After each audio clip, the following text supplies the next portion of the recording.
cuts me. So let me get my sexy.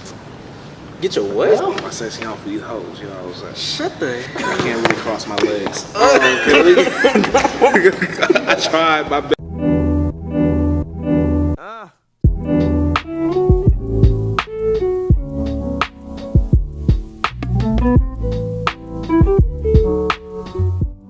So let me tell Kelly. So, okay, when we get to you hard down laughing. By the time it gets to how many struggle sandwiches you know, you're hard down laughing. When did you first get into filmmaking and like creating different scripts? Sheesh, I've been doing scripts. I've been writing scripts since I was like 9 years old. I started with like my first like little story thing I had to do for like a class, but it was like 15 pages, and everybody was supposed to be like 2 pages long. I think that's why I really got my love for writing. I started really doing filmmaking like when I think sophomore year. But writing has always been something I've loved to do since like a young age. You know what I'm saying? You know. Yeah. No, I think we did really good. The only problem. You done? You ain't not about to do that again? You don't do it one more time, or you good? You think we need? I don't think we can do it better than that. So you started on this series, Dying is Easy, College is Hard. You've created different characters with different situations, different backgrounds. What went into like that character development? Like, what kind of like situations did you experience to kind of like create each of those characters into their own? I'll say it's like, well, I start off with the base. Some of my characters have come from like random situations where I'll just see people for like 2 seconds. Some of them have been developed out of like people I know through childhood, through high school, even college. Character development is something hard. That's why I'm lucky that I had 5 episodes. So I was basically able to go by the whole chart thing of, you know, start, rising action, climax, falling action, resolution. So with character development, it was relatively easy to do because I knew how the characters were, what made them different, and you know what made them come together. Like when you see Sean, you see the start from where he has mental issues, where he wears the headphones. It's kind of like isolating himself. Second episode, you kind of know the people around him, more of the characters around him. You're introduced to Jamia, all that. Episode 3 is like a climax where it's like he's hit like a happy high point. It's kind of the same with DeMarcus now and Joshua at the same time. So, alright. And so, like, what were like some of your inspirations when you first came up with the series Dying is Easy, College is Hard, or just any film in general? And how does it tie into your life in any way? I came up with Dying is Easy, College is Hard my sophomore year. Actually, no, I came up with my freshman year, but I didn't pitch it until like my sophomore year at the whole like mass communication meeting, and it didn't fall through. So when I made it, it was like 10 episodes, like 22 characters, all this wild stuff, but it wasn't realistic. That's why I couldn't jump off. So I basically went back, rewrote, took out some things, put in some new things. 5 episodes, just made 5 episodes and made the time a little bit longer for them. I told Kayla in April, because I think she was the first person I told. This was after I won the award, and I told her like, "Are you coming back next year?" And she was like, "Yeah, I should be." And I told her, "Look, we're gonna do something next year. We're gonna shoot something next year, and I'm going to need you basically." And she was like, "Okay," because she didn't know it was coming up. And in July, what happened in July, I was revising what I originally wrote, because the original title of the first series was called More Than A's and J's, which was a euphemism for like more than grades and Jordans, because niggas love Jordans. I stick. Well, I got Nikes on today. Shut up. Okay. But it was like but then I changed. I thought something. I was like, Dying is Easy, College is Hard, and that just came to my head. So I remember I either text or sent texts or emails or Facebook messages or like Twitter DMs. Like, I remember you were in this. I have something coming up that I'm doing called Dying is Easy, College is Hard. And quick question. With the title Dying is Easy, College is Hard, how did you come up with that title? Oh man, I cannot remember how I got that title because I was going to continue with more than A's and J's, but I had to think this is not going to be like a comedy. This is going to be like comedy mixed with drama. Yeah, like a dramedy. So I had to do that, and I had to think like, man, this shit hard as hell. College can be hard. And that was when that part happened, and I forgot when Dying is Easy hit me, but it was like Dying is Easy, College is Hard is something that's very true, especially with these characters going through so much that you think all of them basically on the verge of suicide. Yeah. So it's like, I forgot how that title came to me, but it's a really good ass title. Really good title. A lot of influences. Literally, I get my influences just from life.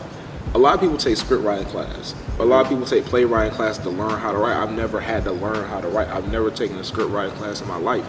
And yet, I look at the dialogue whenever I look back at what I write, whether it's that, or it's the book I'm working on, whether it's a book I'm getting published this year. It's also good. You know what I'm saying? So, I basically influence myself. Life influences me. People around me influence me. Analyzing how people interact with each other, that influences me. Yeah. All right. So, like, when it comes, so you also do music production as well. How has that been going on for you lately? Oh man, we've been making bank. We've been making bank. Metro Boomin? Not that level yet. More of local trap stuff. Moore's Colonial Productions have been doing really well. Ever since my senior year started. I can't use none of the money because it goes straight to my savings account. And I hate that because every time I want to cook out straight, that's their stuff. Music wise, I've been working with other people, mostly focusing more on engineering this year than making my own instrumentals. But I do have a project coming out with this girl who sings, and I did all the instrumentals, doing all the mixing and mastering, working on the behind the scenes aspect of it. So yeah. All right. Now going back to when you said, like, when you mentioned your production company, Moore's Columbia, how did that come about? I was high and I went on Google Translate, and this was freshman year. I remember that I was high as hell. Oh man, I was high as hell, bro. And I went back to my room and I was like eating on the best chicken wrap, my nigga. I'm dead serious, bro. And I was like, what's death to oppression in Latin? And so I typed it in on Google Translate and it was like Moore's Calumnia. I was like, huh. Oh, we might have something. So Moore's Calumnia Production. I liked how that sounded. So Moore's Calumnia Production. Because like, I always heard you bring it up, Moore's Columbia, and I always used to think, damn, like, how'd he come up with that? Like, and people be thinking like I did some type of Google Translate. Google Translate. That Latin, that shit come in clutch though. That be doing it clutch. Fina say, no, that's French. Anyway, keep going. Keep going. Go ahead. Alright, so like, you have Dying is Easy, College is Hard. You had a project last year at Calabash. Oh yeah. What are your future projects and how do you expect to get those out there? Man, so people might be seeing this. Some people might actually see this after the film festival. I'll say, well, I have a project coming up for the film festival, where I'm basically gonna win best film. Forget inspirational, forget best action, Speaking all to that. existence. We win in best film. I love my competition, but I try to murder you niggas. I try to make sure you fans never heard of your fans never heard of you niggas. Like it's all of that. I'm coming back next year because I'm a double major. So I have a whole new series I'm working on, and I know who's coming back from my show, and who wasn't able to work with me this year. Hopefully their schedule will be free next year. That I have some skits coming out next year also that I'm definitely working on. What else do I have coming out? The music project. Oh, I got a surprise that should be coming out in November. This is why I say nobody works harder than me. And it's not out of cockiness, it's not out of arrogance. It's because I literally only get 4 or 5 hours of sleep working on projects. I do music, I do writing, I do scripts. I ghost produce. I can't say.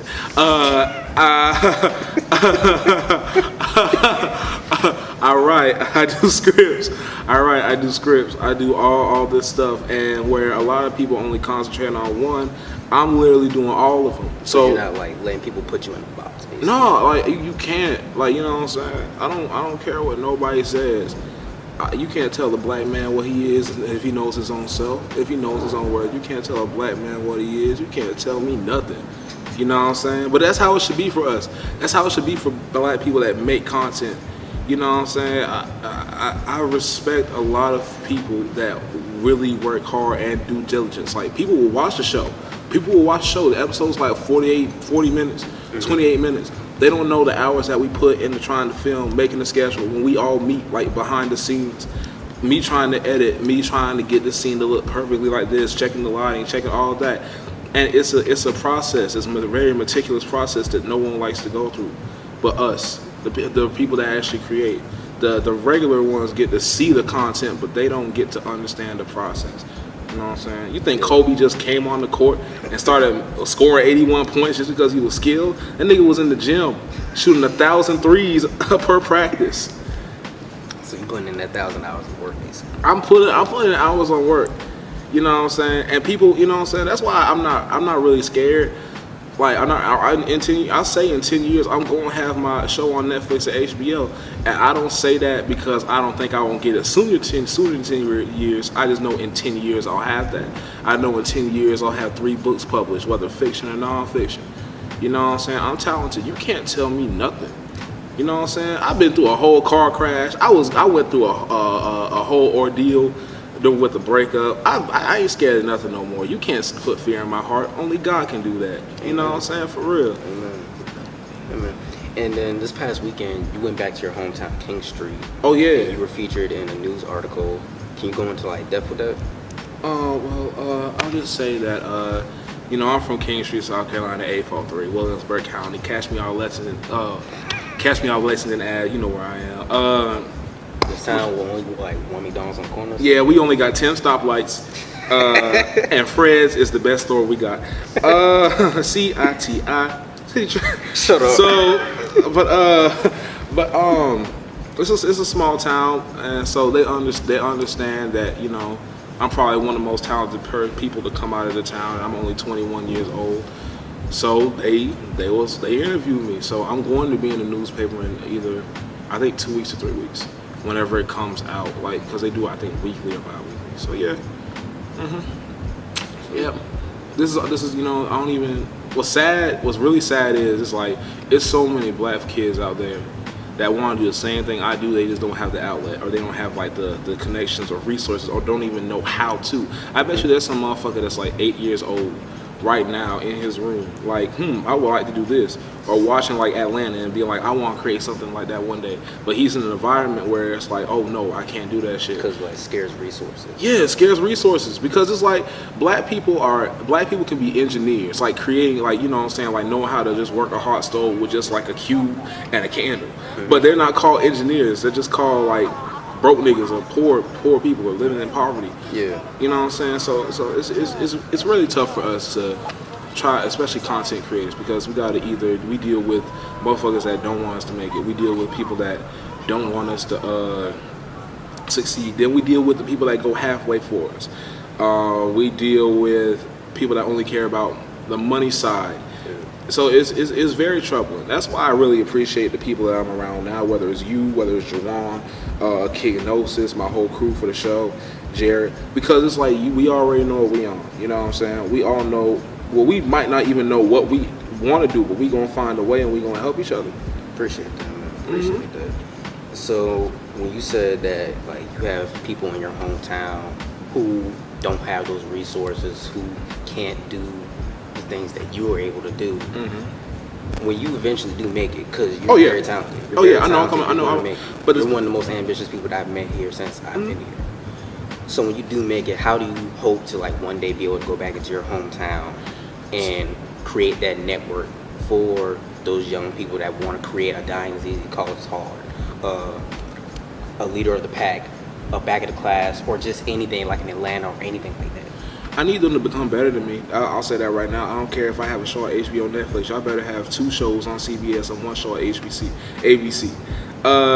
But I know I'm going to have to go out of town. I'm definitely not going to be able to make it in South Carolina. I'm not going to be able to stay in South Carolina and get my stuff out there. So I'm definitely going to have to move to either Miami, Atlanta, Seattle, California, and then I'll come back. Okay. Let me go ahead and get my money. Let me establish something. So you can come back. And once I get there, then I'm gonna start. Like a black person get $1 million right now, and everybody around him will ask for help for something. But even though it sounds like a lot, $1 million can't really fund a whole community or fund enough to fund a whole town, because it's not like he's getting 1 million now, then 1 million the next year. No, that's just 1 million then. I need to reach a serviceable amount of streams of income, of charity, so I can actually help out. Because when you get famous, people don't. Kyle Lowry gets paid like $30 million a year, but taxes take out $12 million of that check, so he really gets $18 million a year. So all the money that you think famous people get, it doesn't equate to exactly how much money they receive. So sometimes it takes a while for us to actually get the funds to be able to help others out. So yeah, I'm gonna help out Kingstree though. They need all the help. South Carolina can need all the help they can get, if we're just gonna be honest. Definitely. And hopefully one day we can create like a little network of like the creators, like just people who are out here creating videos, photography, music, whatever. Just have like one big link. Cause I get sick of niggas sometimes. When they say South Carolina is not a dreamer state, like I saw one post on social media before, and they said South Carolina is not a dreamer state, and one time I thought, well, why not? Why can't we just create it into a dream state? Exactly. But you know how many people we have on this campus, and matter of fact, people that have graduated, like Ardaria, CJ, Cuz that does the show Women, Keith Bell. People have come out of Claflin, they already creating that content out there.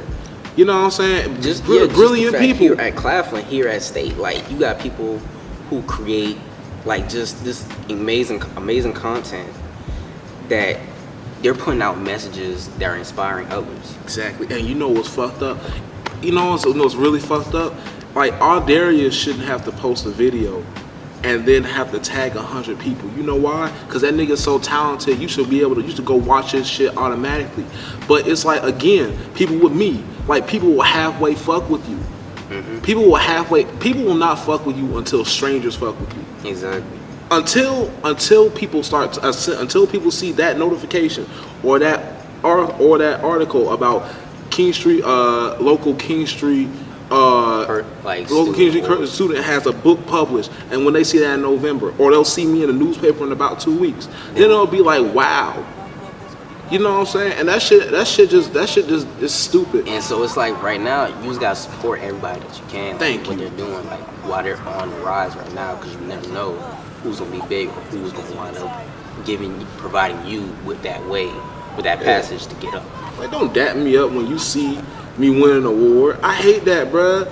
And you know what's the crazy thing is? It's gonna be the same people that are going to be mad when you don't talk to them when you make it. It's gonna be the same people that come up to you like, I'll tell you something, bro. My high school reunion gonna be funny as hell. Oh, that high school reunion gonna be funny as hell. I'm gonna make them walk through security clearance like Drake said. You did, and it's always just remain humble too, though. It is. I'm gonna tell you something. There's a difference between being humble and grateful. I'm grateful for the fact that God has given me this talent. I'm grateful for the fact I could not do this without God. I couldn't do this without any of y'all. I couldn't do the show, I couldn't do this film, whatever, if people weren't believing in me. But a lot of black people will tell other black people to be humble because they don't like how their confidence is being eluded. They don't like the fact that they're proud of themselves. And it's really sickening. It's really sickening. Because I know, if I go like, I'm the most helpful, these niggas can't do nothing like me, that's arrogance. But if I go, I have a whole show and I'm, you know what I'm saying, this is my show, this is what I do, it's me being happy about what I create.